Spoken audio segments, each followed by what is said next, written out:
Hello everyone, welcome to सीख study smartly. मैं हूं बलजिंदर सिंह। एक बार फिर से मेरे यूट्यूब चैनल पर आपका स्वागत करता हूं। डियर फ्रेंड्स, आपको पता ही है हमारा जो अकाउंटिंग की यूनिट स्टार्ट की हुई थी, जिसके अंदर हम लोगों ने 2-3 वीडियो पहले मैंने बना दी हैं, आपने अच्छे से देखी भी हैं और बहुत ही अच्छा रिस्पॉन्स भी दे रहे हो। तो आज मैं लेके आया हूँ एडवांटेज ऑफ अकाउंटिंग, कि जो हमारा अकाउंटिंग होता है उसके किस तरीके के हमें क्या होते हैं, बेनिफिट्स होते हैं, एडवांटेज होते हैं। तो स्टार्ट करते हैं। उससे पहले डियर फ्रेंड्स, जिन्होंने अभी तक मेरा चैनल सब्सक्राइब नहीं किया, जल्दी से जल्दी यूट्यूब चैनल को सब्सक्राइब कर लीजिए, बेल आइकन को दबा लीजिए, अपने फ्रेंड्स से शेयर कर दे ताकि उनका भी बेनिफिट हो सके। तो देख लेते हैं कि एडवांटेज क्या होती हैं अकाउंटिंग की। सबसे पहले हम स्टार्ट करते हैं एडवांटेज के अंदर। नंबर 1 पे है complement to limited memory power. भी जो भी एक क्या होता है, पर्सन होता है, उसके पास क्या होती है, उसकी जो स्मरण शक्ति होती है, उसकी जो मेमोरी होती है, याद रखने वाली, जो हम बोलते हैं ना, एक बंदे के पास जो दिमाग है वो लिमिटेड चीजों को क्या कर सकता है, याद करके रख सकता है। तो इसलिए हमें जरूरत पड़ती है कि अकाउंटिंग करें, क्योंकि जो बिजनेस होता है हमारा वो बहुत ही बड़े लेवल पर होता है। तो इतनी डे बाय डे की जो ट्रांजैक्शन होती हैं उनको याद रखना आसान बात नहीं है। तो हम क्या यूज करते हैं, वहां पर अकाउंटिंग को यूज किया जाता है। क्योंकि अगर एक ही बंदा क्या करेगा, इतने सारी ट्रांजैक्शन को याद रखेगा, तो इस तरीके से उसको भी पसीने आने स्टार्ट हो जाएंगे। तो अकाउंटिंग हमारी किस तरीके से हेल्प करता है कि हमें याद दिलाता है कि हम लोगों ने ये ट्रांजैक्शन की थी और इस तरीके से क्या किया था, हम लोगों ने इतने पैसे लोगों से लिए हैं, इतने पैसे लोगों को देने हैं। और सारी के सारी ट्रांजैक्शन को याद रखने में हमारी हेल्प करता है। एक तरीके से हमारी जो माइंड होता है उसका पूरक मान लो अकाउंट हमें बना के दिखाता है। उसके बाद बात करते हैं हेल्पफुल फॉर मैनेजमेंट। तो हेल्पफुल फॉर मैनेजमेंट कैसे होता है कि मैनेजमेंट होती है जो हमारी, उसको क्या करना होता है, हमारी कंपनी के लिए बहुत सारे डिसीजन लेने होते हैं, टाइम टू टाइम पर नई प्लानिंग करनी होती है उसको। हमारी कंपनी के ऊपर अगर कोई हमारी कंपनी के शेयर गिर रहे हैं, सेल कम हो रही है, या किस तरीके से बैड डेबिट बढ़ रहे हैं हमारी कंपनी के, जो बंदे माल खरीद रहे हैं लेकिन पैसे वापस नहीं दे रहे, उन पर कंट्रोल करने के लिए क्या करता है, मैनेजमेंट को डिसीजन लेने में हेल्प करता है। ताकि जो भी हमारे अकाउंटिंग सिस्टम के अंदर हमें इंफॉर्मेशन मिल रही है, उस इंफॉर्मेशन को रखते हुए, अपने दिमाग में रखते हुए क्या करता है, डिसीजन लेता है टाइम टू टाइम। किस मंथ नई स्ट्रेटजी बनानी है, किस तरीके से उसको आगे डेवलप करना है और किस तरीके से कंट्रोल करना है, डिसीजन मेकिंग लेनी है, सारे के सारे जो हेल्प होती है वो अकाउंटिंग के द्वारा मैनेजमेंट को दी जाती है। उसके बाद बात करते हैं कि प्रोवाइड इंफॉर्मेशन रिगार्डिंग प्रॉफिट और लॉस। तो क्या होता है कि जब हम क्या करते हैं, अकाउंटिंग करते हैं, तो अकाउंटिंग के अंदर क्या किया जाता है, डे बाय डे के जो ट्रांजैक्शंस होते हैं उनको रिकॉर्ड किया जाता है। उनके बाद उनको एनालाइज किया जाता है, लेजर पोस्टिंग कर दी जाती है उनकी। लेजर पोस्टिंग करने के बाद क्या किया जाता है, प्रॉफिट एंड लॉस अकाउंट बना दिया जाता है, trading and profit loss account बना दिया जाता है। उसके बाद क्या किया जाता है, फाइनेंशियल अकाउंट हमारे जो बना दिए जाते हैं लास्ट में, जिसको फाइनेंशियल स्टेटमेंट बोला जाता है, बैलेंस शीट बोला जाता है। उसके अंदर हम लोग क्या कर सकते हैं, पता कर सकते हैं कि हमें एक जो हमारा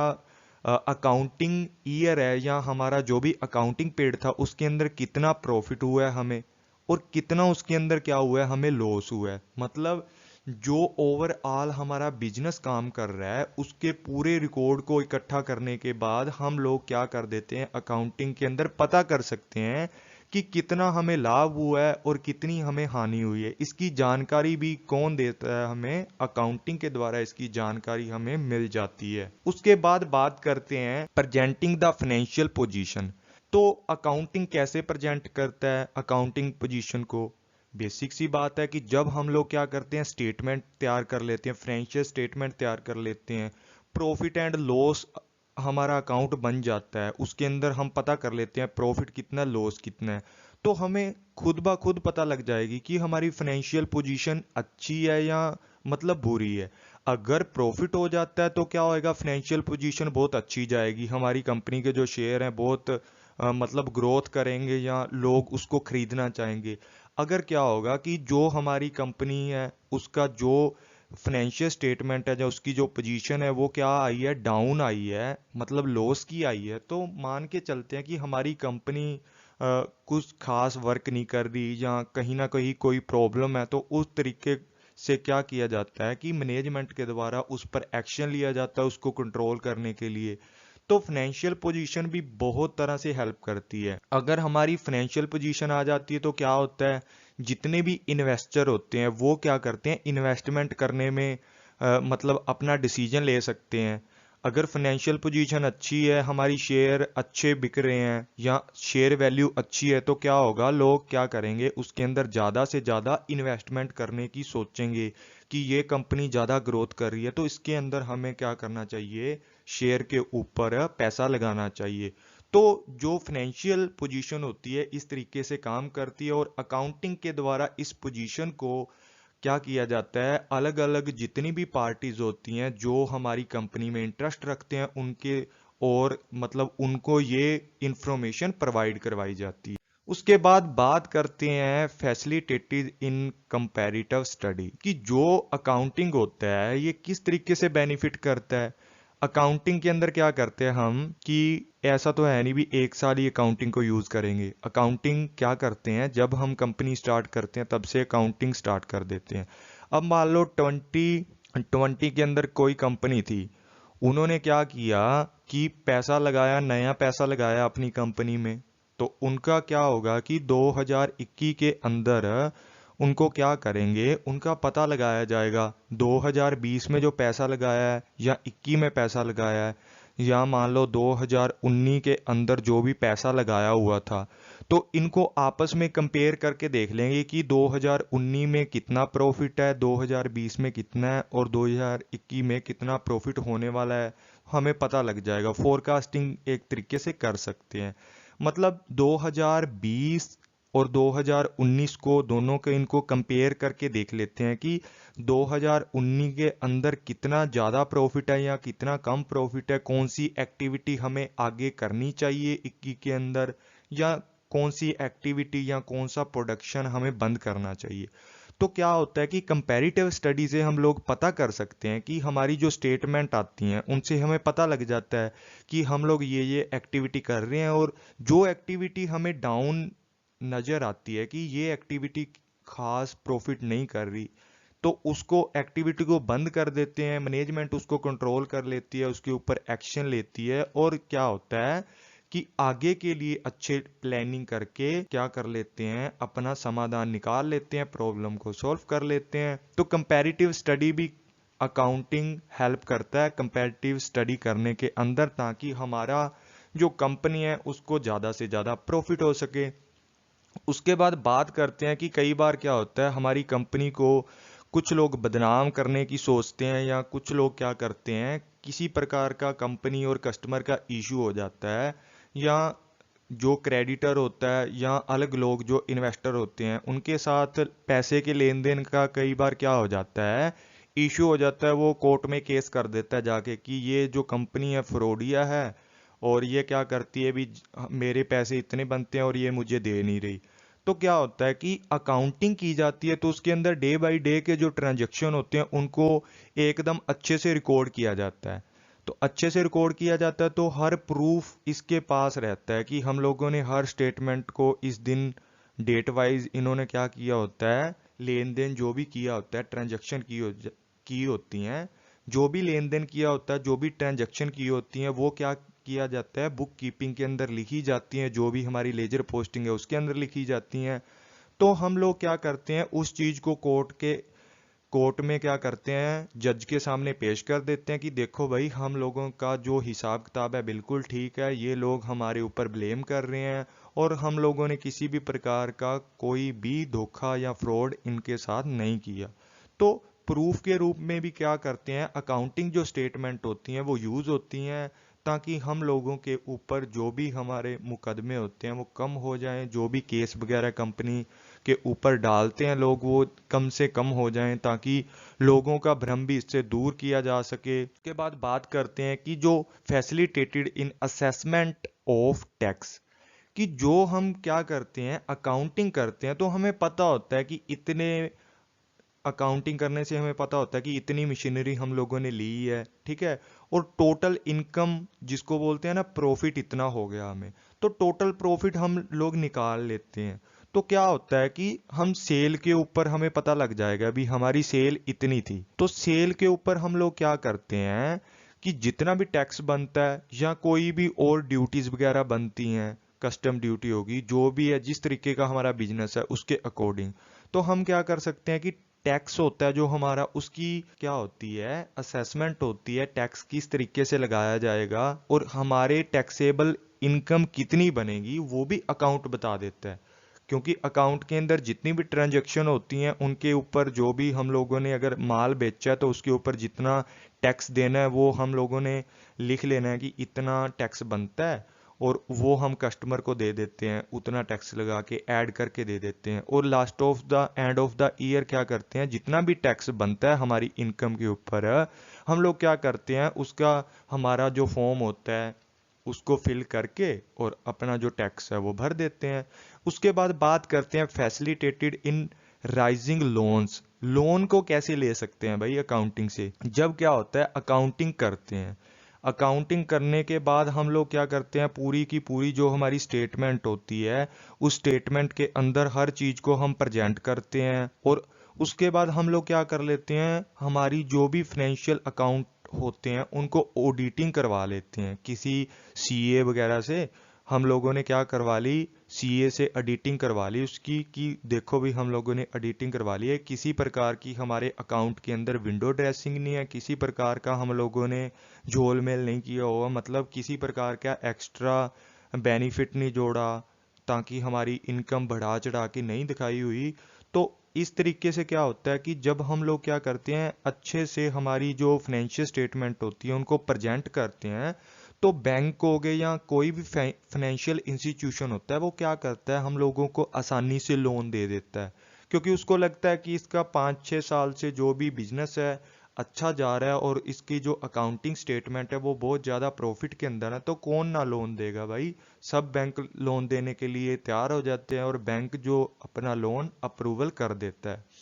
उसके बाद बात करते हैं कि facilitates in sales of business,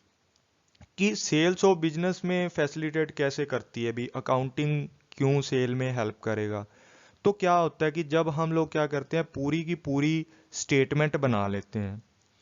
तो इसके अंदर हमें पता लग जाता है कि जो भी हम लोगों का प्रोडक्शन है ना, जितना भी हम लोगों ने प्रोडक्शन किया है और कितना कच्चा माल आया है, किस तरीके से आया है, कितनी कॉस्ट है उसकी, और टोटल कॉस्ट ऑफ प्रोडक्शन क्या है, ये सारी की सारी हम लोग क्या कर लेते हैं, अकाउंटिंग के अंदर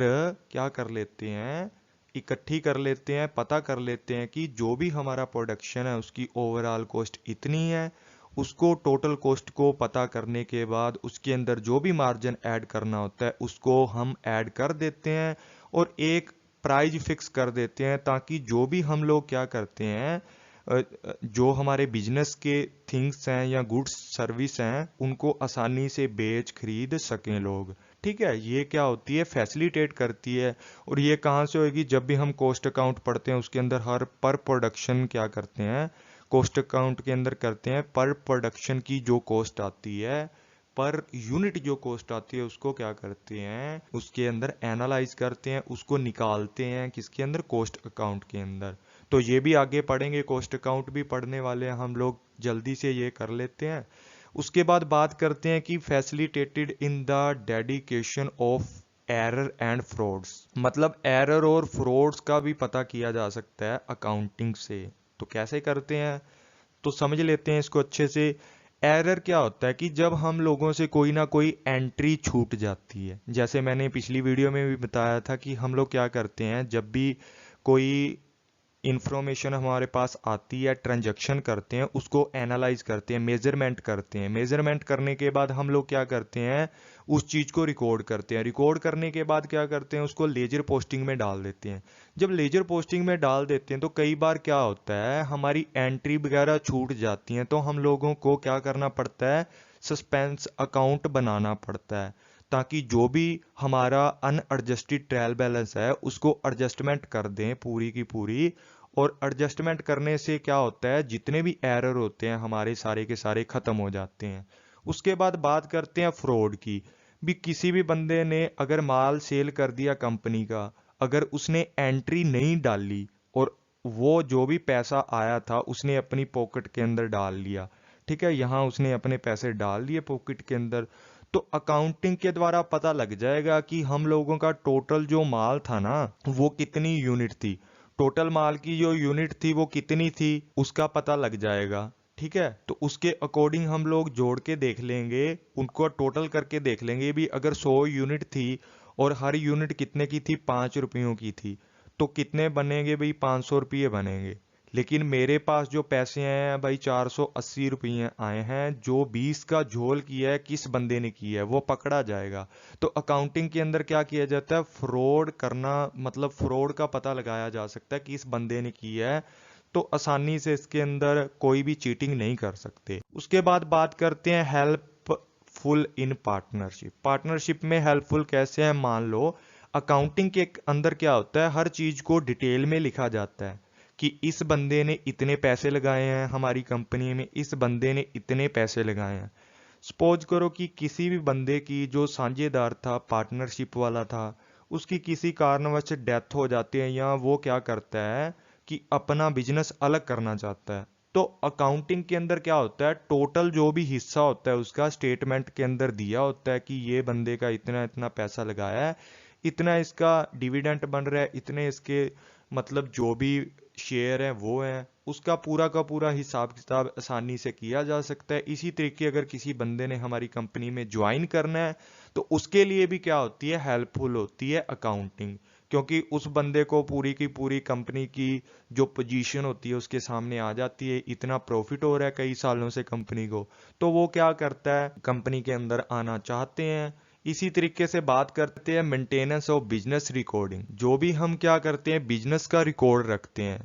तो सबसे पहला काम तो यही है, जितने भी हमारे वाउचर होते हैं, इनवॉइस होते हैं, उनको क्या करते हैं, हम लोग क्या करते हैं, हमारी जो भी ट्रांजैक्शन होती हैं उनको हमेशा हम पूरा एक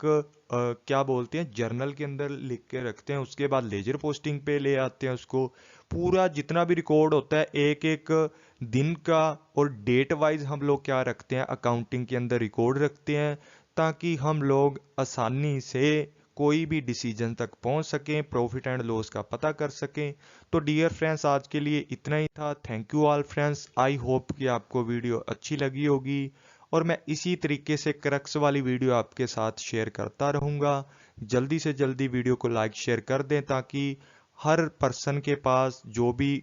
फीस वगैरह पे नहीं कर सकता, तो उसके पास इस वीडियो को पहुंचा दो, ताकि उसकी किसी ना किसी तरीके से हेल्प हो सके और उसका एग्ज़ाम क्लियर हो सके। तो thank you all friends, take care.